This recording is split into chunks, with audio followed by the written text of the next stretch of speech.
आमच्या SD न्यूजमध्ये स्वागत आहे। तळा शहरा शेजारी लागलेल्या वणव्यात वनसंपदेचे मोठे नुकसान, पर्यावरणाचे होत आहे नुकसान, ठोस उपाय होण्याची गरज आहे। तळा शहरालगत 19 जानेवारी रोजी सकाळी 11 वाजता लागलेल्या वणव्यात वनसंपदेचे मोठ्या प्रमाणात नुकसान झाल्याचे चित्र पाहावयास मिळाले आहे। या लागलेल्या वणव्यामुळे परिसरात धूर व उष्णता, यामुळे पुरता परिसर धूर व उष्णतामय झाले होते। या लागणाऱ्या वणव्यामुळे वनसंपदेचे तर नुकसान होतेच, त्याचबरोबर प्राणी, पक्षी, किडे, मुंग्या यांच्या प्रजातीही कमी होताना दिसत आहेत। वनसंपदेचे मोठ्या प्रमाणात नुकसान झाले आहे।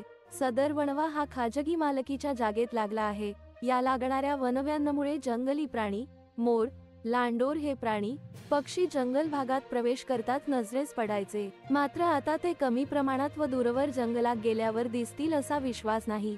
रानटी कोंबडे व मोर यांचा सतत कानावर पडणारा आवाजही कमी होताना दिसत आहे। हे लागणारे वणवे, जंगलांची होत असलेली हानी यांचा हा परिणाम आहे। त्यासाठी जंगलांना लागणारे वणवे कसे रोखता येतील यावरती उपाययोजना करणे आवश्यक आहे। त्यात वनविभागाने लक्ष घालणेही तेवढेच आवश्यक आहे।